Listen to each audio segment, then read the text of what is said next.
Welcome back to part 2 of the podcast. I'm Jeffrey Madoff here with Dan Sullivan, and we're going to talk about anything and everything. It was very interesting. For about 10 years, I had a client, and he had his own, it was a union negotiation, contract union negotiation consultancy.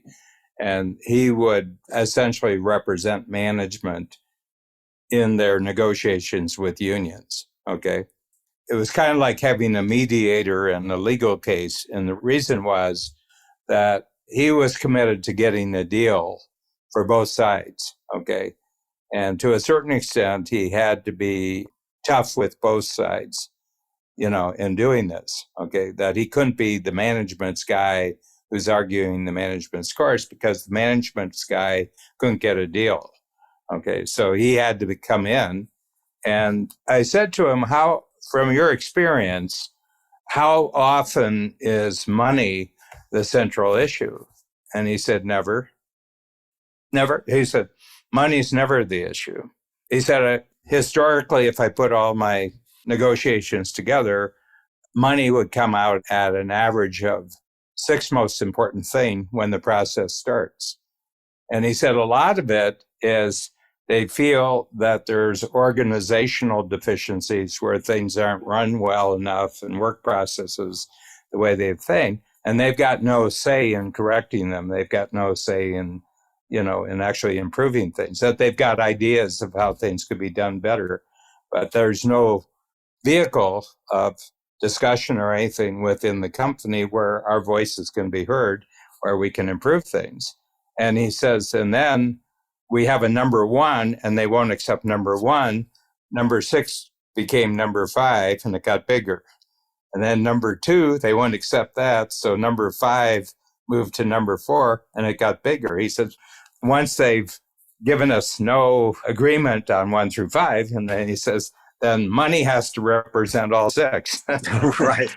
No, that's great. That's great. Because you're right. That escalates in importance as the other benefits are taken away. Yeah. Yeah.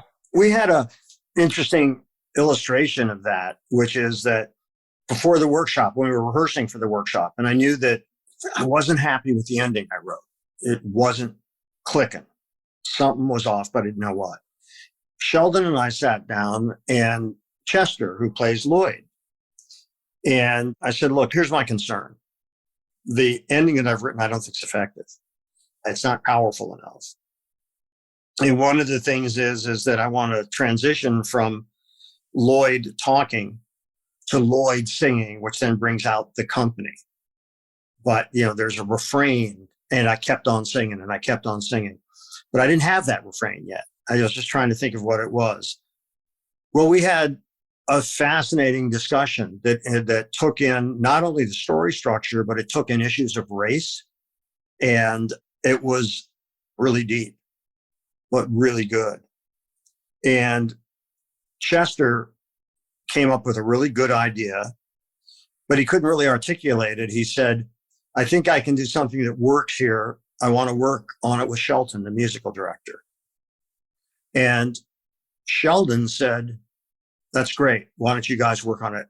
And you can show it to us when you come up with it. And so we talked a little more. And then when we went back to rehearsal, Chester came over to me and hugged me.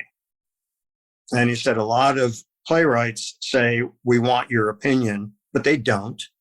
And he said, I am very grateful for you hearing me out. And I'm going to work on this with Shelton. And we'll be back to you with something. And that really touched me. Mm-hmm. And what happened was when he called Sheldon and I in to listen to what they put together, it was incredible. And it's the ending you saw. Mm-hmm. And, he kept his refrain was, the Father, you told me that we're black and that's that. But I kept on singing. And he keeps building on that. And it became so powerful. Mm-hmm. I didn't come up with that ending. I then wrote it. But that idea and the emotional impact was the result of that conversation and the contribution of the musical director and our star, Chester. Mhm. And I think that if you're so consumed with pride of authorship, Mhm. no matter what, it doesn't have to be about a play and writing a play. It's about anything. If the ideas have to be yours in order to be any good, as you were just saying, the money starts ascending is what's more and more Well, important. yeah, I mean, you got dignity. I mean, at a certain point, the only thing that allows you to walk away with dignity is money. I mean, otherwise you've been totally defeated. Yeah. And yeah, I think I may have mentioned this before, but we had a lot of people who have kind of an inside view on certain sports teams, and one of them's the New England Patriots. And there was a story written about 2 years ago about Tom Brady during the last 6 years before he ended his relationship with New England and moved to Tampa Bay and then promptly won another Super Bowl. But that during the last 6 years, he had agreed with the Patriots that he would only take 60% of what the market said he was owed. There's a price for the top quarterbacks, and he's the top quarterback, the toppest of all quarterbacks, really, historically. But he only took 60%. And this was never revealed until he was almost leaving. But it was known in football circles among the agents and among the other things that he would deliberately leave 40% on the table for the team. And it was to acquire second string offensive linemen, the offensive linemen being the people who protect the quarterback. And he said, what I've noticed reading the history of the Super Bowl, that the ones who get to the Super Bowl and win the Super Bowl are the ones who have a great second string offensive lineman, because you lose people through injury throughout the season. And it's that strength of the second string.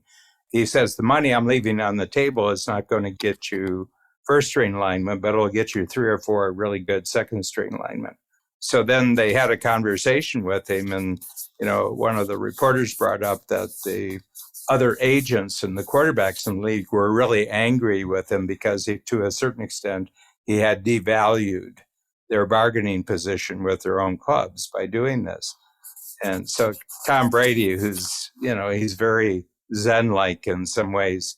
And he said, yeah, but he says, all those other quarterbacks who don't like my deal, they tend to watch the Super Bowl on television. He said, I don't like watching the Super Bowl on television. He said, I like being in the Super Bowl. And it showed that he had a sense of the whole picture. It wasn't just about him. It was about the whole team, but it was about the whole organization. He said, I'm in a position where I can actually create a capability by not taking as much money. I can actually create a winning capability by not taking as much money. So what would you say from what we've been talking about? Can you distill this down to, as a business owner or a manager, how do you attract and keep, because you have long lifespans of people with Strategic Coach, how do you attract and keep the best people? It's an interesting discussion, and it's changed, of course, over the last 2 years because Zoom has come so much into the picture that you can, in fact, get talent much further afield these days for certain of your work because it doesn't require their physical presence. You can do it with Zoom. And I haven't completely caught up with the changes that have happened because of Zoom. Mm-hmm. But I will talk about what happened before.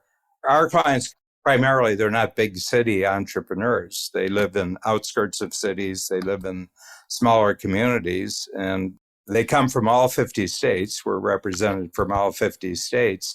And so they don't have big labor pools. A lot of them are, in places that don't have big labor pools.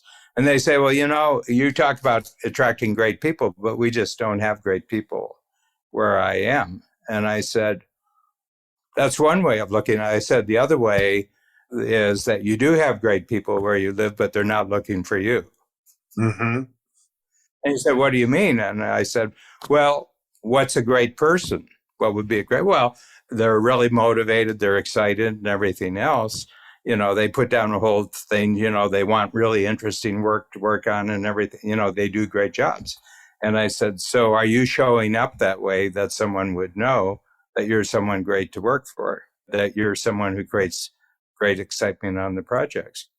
And I said, why don't you work on the issue at hand before you start talking what's not or what's available or what not available.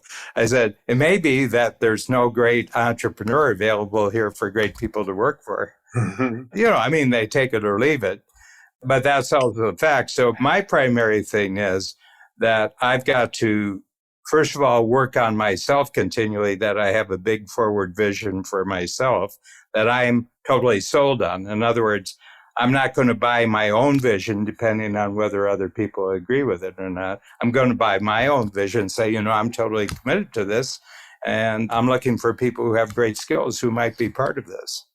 And then you've got to keep upping the game. But the thing that you've cracked the code on, I want to bring this up, that you are a great person to work for if you allow someone to actually say, I think I can improve what we're doing here. Would you give me, the freedom to actually improve it?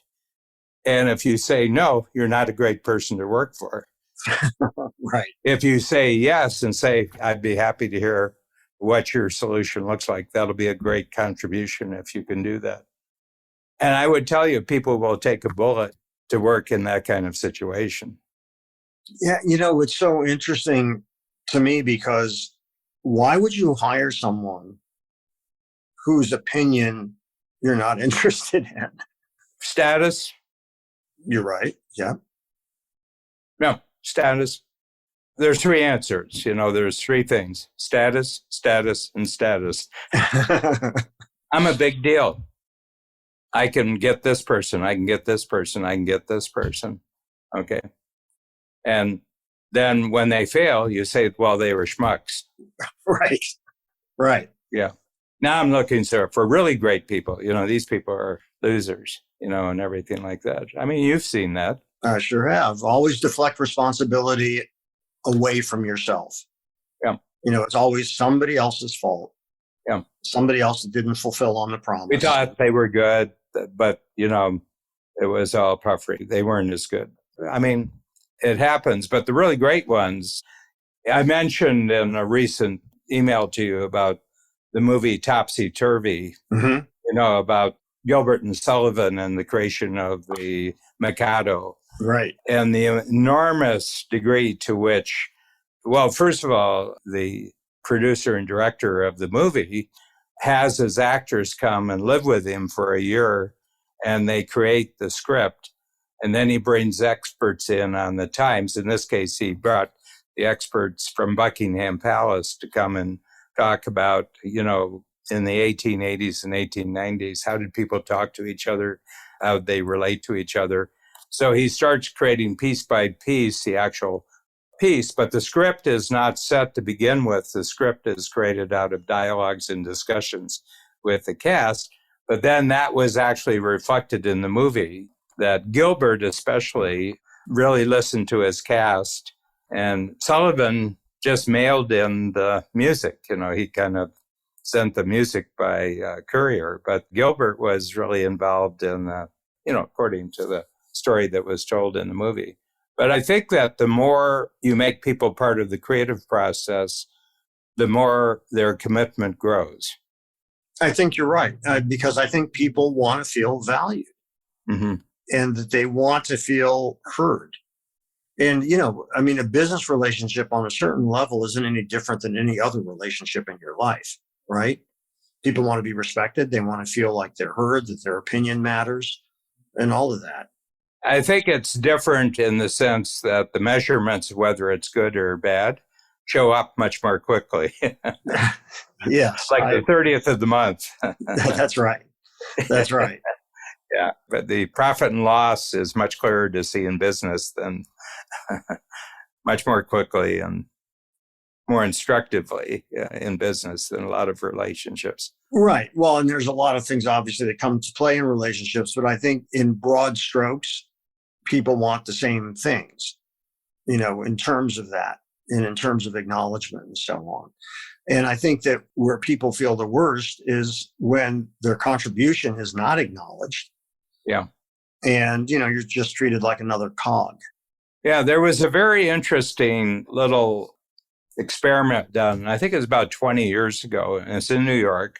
And it was the Metropolitan Opera. They approached 100 people. So when they had 100 people, the experiment was over. But they asked each person, we're offering a free ticket to this performance of the Metropolitan Opera. So you can actually see a full performance of the opera, or you can be present at the dress rehearsal before the opera goes live. And you can have a ticket to one, or you can have a ticket to the other. And I think they offered him 2 tickets so they could bring someone else. And it came out 50-50.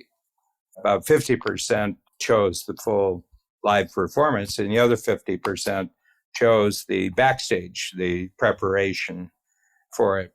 And then afterwards, they did a follow-up of what people had done. And in the case of the full thing, the person brought their one person that they had for the other ticket.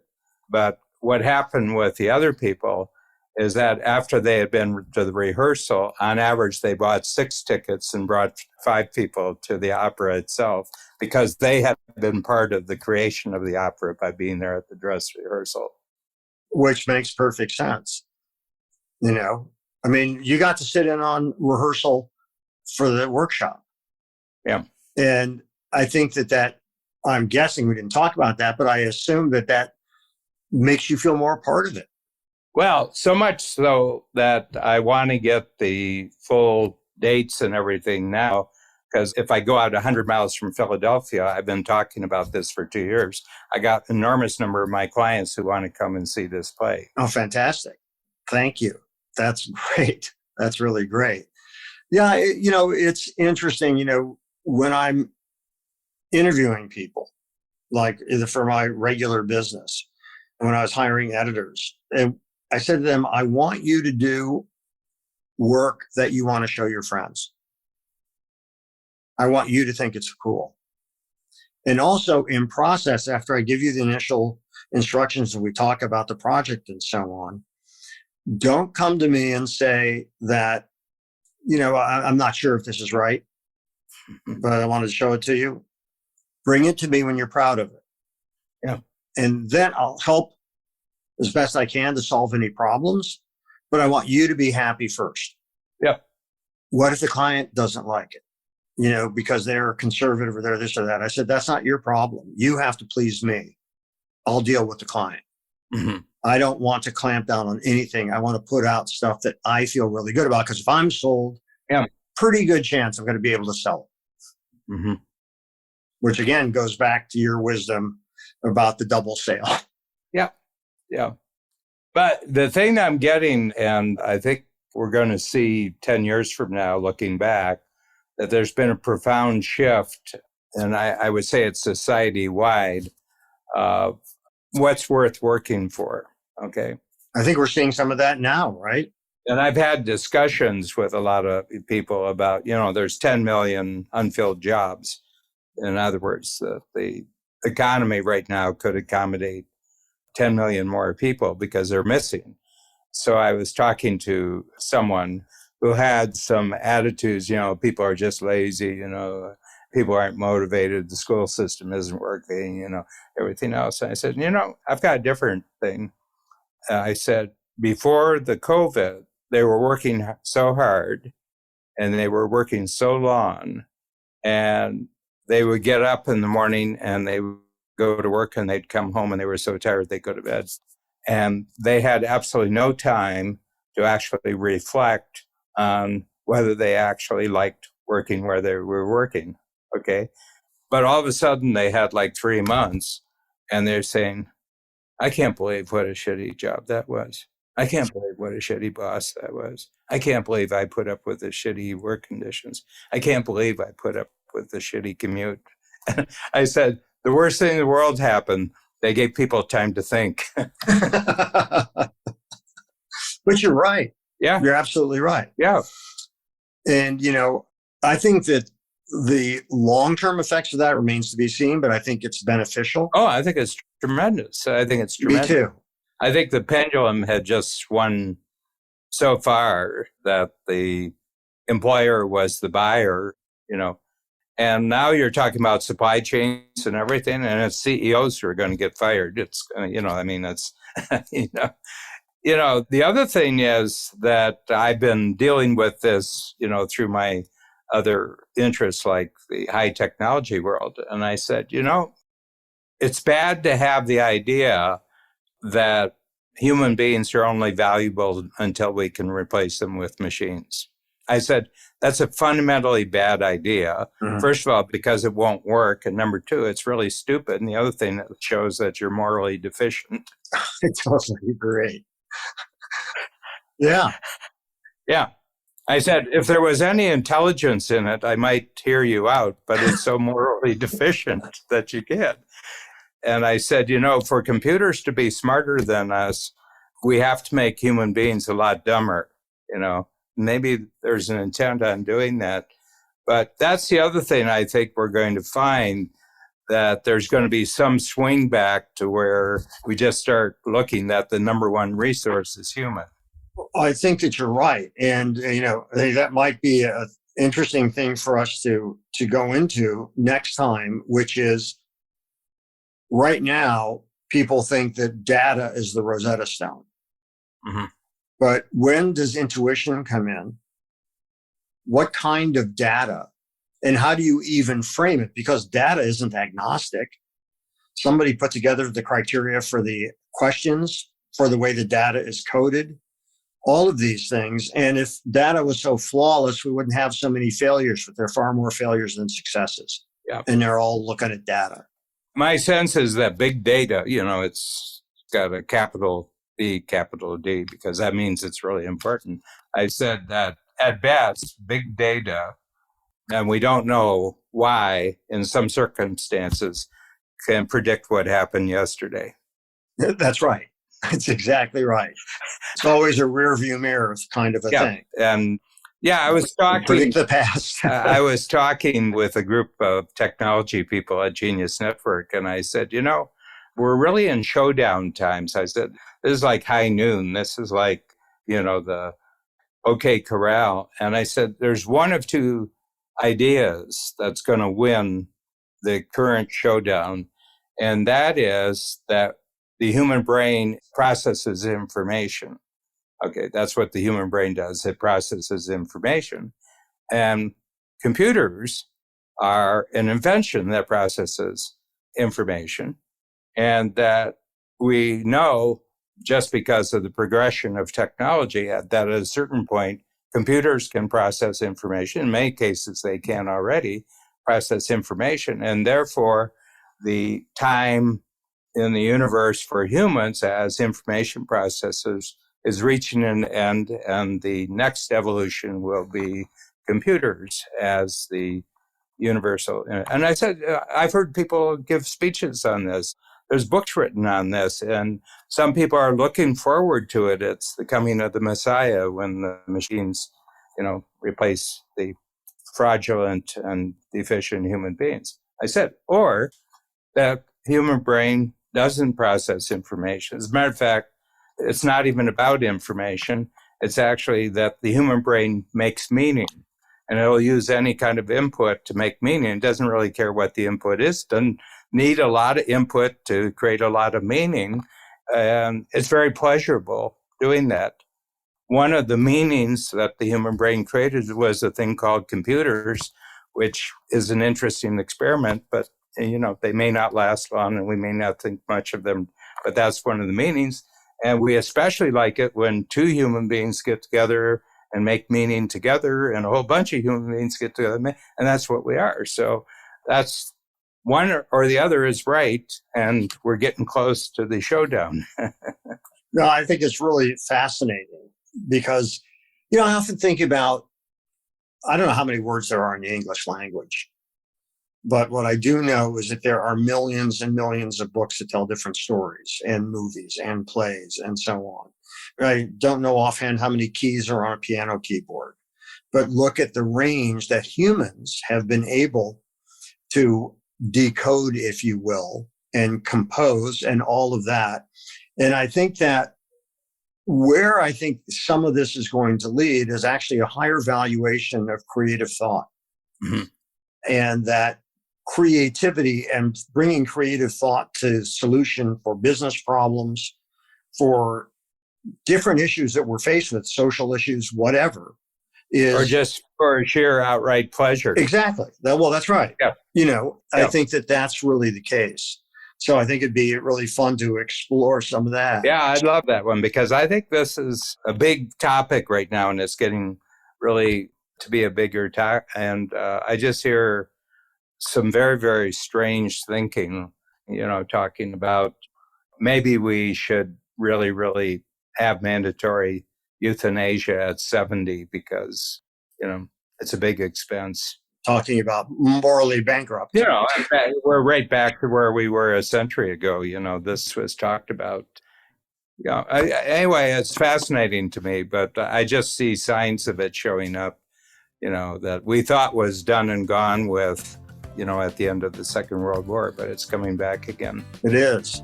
Well, I think we have lived up to the name of our podcast, which is anything and everything from Clint Eastwood to computers, to Norman Lear, to playwriting. Tom Brady. Tom Brady. Yes. Tom Brady. That's right.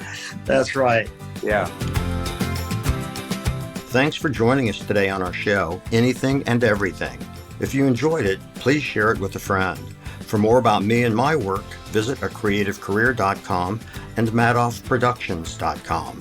To learn more about Dan and Strategic Coach, visit strategiccoach.com.